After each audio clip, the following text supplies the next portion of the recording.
नमस्कार, मी सुचेंद्र देशमुख आपल्या सर्वांचं ज्ञानदीप अकॅडमीमध्ये स्वागत करतो। आज आपल्याला यूपीएससी मेन्स मध्ये विचारलेला प्रश्न पाहायचा आहे 2022 साली।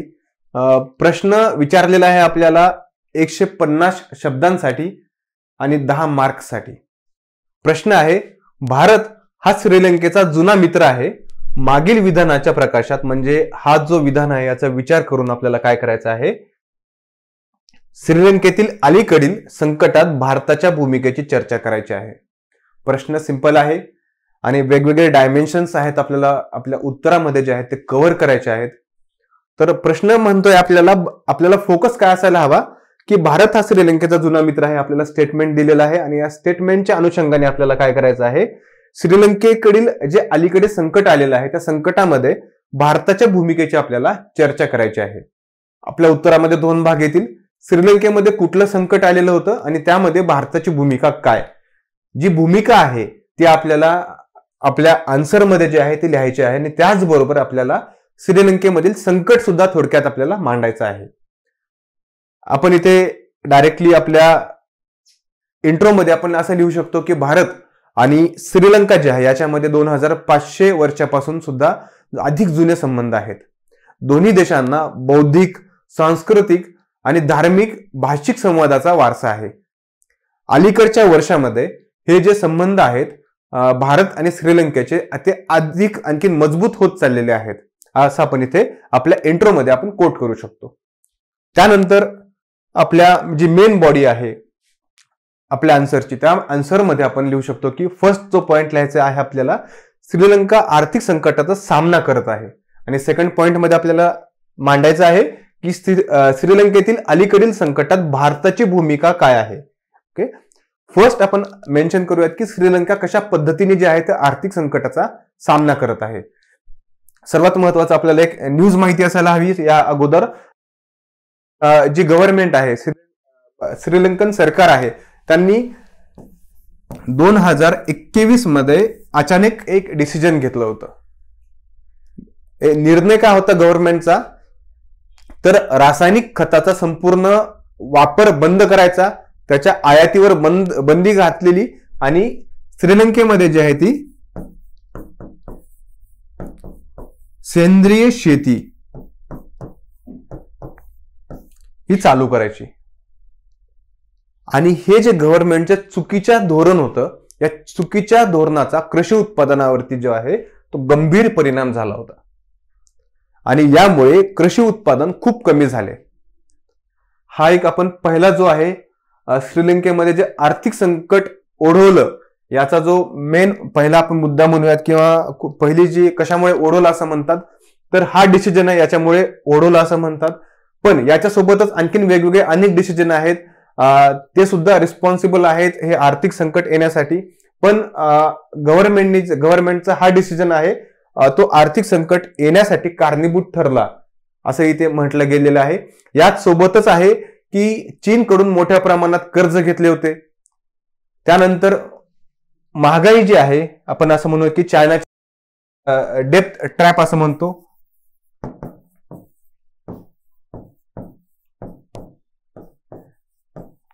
चायनाच्या डेप्थ ट्रॅप मध्ये सुद्धा जो आहे तो श्रीलंका आहे तो फसला होता। ओके, त्याच्यानंतर चायनाची आणखीन आपण याला एक शब्द आहे तो एक नोट करून घ्या,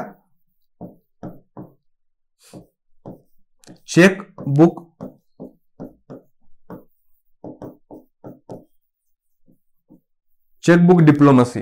हा सुद्धा शब्द जो चायनाचा पॉलिसी आहे डेप्थ ट्रॅप मध्ये एखाद्या देशाला फसवायची, याला चेकबुक डिप्लोमसी असं सुद्धा म्हणतात। तुम्ही एखाद्या आन्सर मध्ये हे सुद्धा वर्ड आहे तो कोट करू शकता। ओके, हा आपण रिझन देण्यात येईल। त्यानंतर चीनकडून मोठ्या प्रमाणात कर्ज घेतलं असं आपण म्हणू शकतो, किंवा त्यानंतर महागाई जी आहे ती 50% पेक्षा जी आहे जास्त आहे। बस असतील, ट्रेन असतील आणि वैद्यकीय वाहनांसारख्या ज्या इमर्जन्सी सेवा आहेत, अत्यावश्यक सेवा आहेत, या सेवांसाठी सुद्धा देशामध्ये पुरेसे इंधन आवश्यक उपलब्ध नाही। त्यात अधिक आयात करण्यासाठी इंधन किंवा इतर वस्तू अशा आयात करण्यासाठी पुरेशी विदेशी करन्सी सुद्धा नाही। तिथल्या श्रीलंकेमधील शाळा बंद झालेल्या आहेत आणि खर्च वाचवण्यासाठी लोकांना घरूनच काम करण्यास सांगितले गेलेले आहे। असे टाईपचे जे आहे श्रीलंकेमध्ये आर्थिक सामना जे आहे, परिस्थितीचा जे आहे ते श्रीलंका करत आहे. हे आपण आपल्या ह्या पॉइंटमध्ये जे आहे कशा पद्धतीने श्रीलंका याला सामोरे जात आहे किंवा आर्थिक सामना करत आहे हे जे पॉइंट आहेत आपण इथे लिहू शकतो. त्यानंतर आपला सेकंड जो फेज असेल आन्सरचा, त्याच्यामध्ये सर्वात महत्वाचा आहे की श्रीलंकेतील अलीकडील संकटात भारताची भूमिका काय आहे. जे श्रीलंकेमध्ये आपण संकट पाहिलेलं आहे, कशामुळे आलेलं आहे, कशा टाईपचं आलेलं आहे, आता याच्यामध्ये भारताची भूमिका काय आहे, तर आपण ते मेन्शन करू शकतो की आर्थिक संकटाचा सामना करण्यासाठी भारताने श्रीलंकेला जे आहे जी द्विपक्षीय मदत 2 मोठ्या श्रेणींमध्ये विभागली गेलेली आहे. भारताने जी मदत केलेली आहे ती 2 वेगवेगळ्या श्रेणीमध्ये आहे. एक कुठली मदत आहे आपण असं म्हणू शकतो,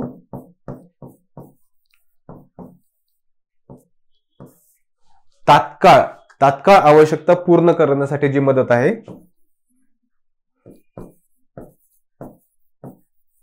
तात्काळ आवश्यकता पूर्ण करण्यासाठी मदत,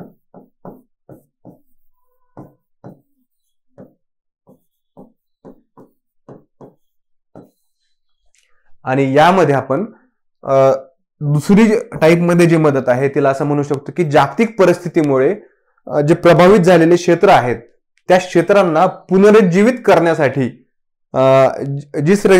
जी भारताने श्रीलंकेला मदत केलेली आहे ती मदत. ओके, आपण म्हणतो की पुनर्जीवित करण्यासाठी म्हणजे वेगवेगळ्या क्षेत्रांना जे आहे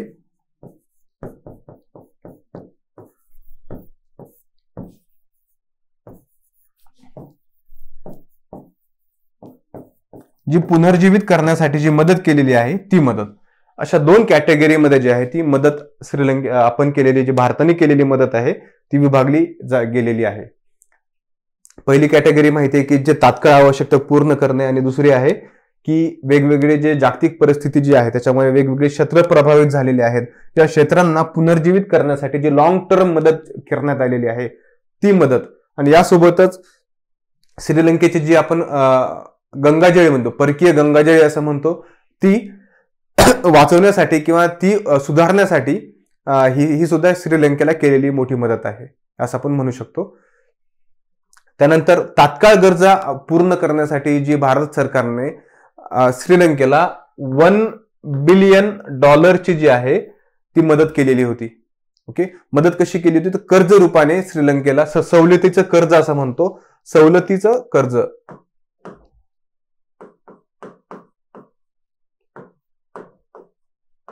सवलतीचं कर्ज दिलं होतं $1 बिलियन रुपीचं श्रीलंकेला, आणि त्यासोबतच $3.5 बिलियन रुपीचं जे आहे ते सहाय्यता केली होती. सहाय्यता कशा टाईपमध्ये केली होती तर अन्न, आरोग्य, ऊर्जा, ओके, सुरक्षा पॅकेजेस या वेगवेगळ्या स्वरूपात जे आहे ती सहाय्यता केली होती. तसंच फॉरेन रिझर्व्ह आहे ते रिझर्व्ह सुद्धा श्रीलंकेला भरण्यामध्ये जे आहे ती किंवा देण्यामध्ये सुद्धा भारताने श्रीलंकेला $3.5 बिलियन जी आहे ती सहाय्यता केलेली आहे आपण इथे मांडू शकतो. त्यानंतर आपण हा सुद्धा पॉइंट ठेवू शकतो की जे पेट्रोल, डिझेल आणि विमान इंधन आहेत यासारख्या पेट्रोलियम उत्पादनाच्या कंपन्या आहेत, या उत्पादनांना त्यांच्या खरेदीसाठी सुद्धा जवळपास $500 दशलक्ष क्रेडिटची आपण लाईन LOC असं दिली होती, लाईन ऑफ क्रेडिट जी आहे LOC असं म्हणतो ती दिलेली होती. ओके, किती $500 दशलक्ष. त्यासोबतच आणखीन आपण श्रीलंकेतील जी आहे आपण असं म्हणू शकतो की श्रीलंकेमध्ये कमी होत चाललेल्या परकीय गंगाजळीला आधार देण्यासाठी भारताने सार्क आहे, सार्क सोबत सार्क करन्सी स्वॅप फ्रेमवर्क जे आहे ते 2019 ते 2022 ओके अंतर्गत जवळपास $400 दशलक्ष ची जी आहे ती मदत केलेली होती. कशामध्ये केलेली होती तर सार्क करन्सी स्वॅप.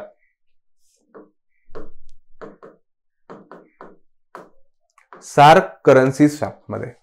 ओके, याशिवाय औषधांच्या तातडीची जी गरज असेल त्याला प्रतिसाद देत श्रीलंकेला विविध रुग्णालयात औषधे आणि वैद्यकीय पुरवठा याची सुद्धा मोठी खेप जी आहे ती भारतामार्फत श्रीलंकेकडे पाठवण्यात आलेली होती.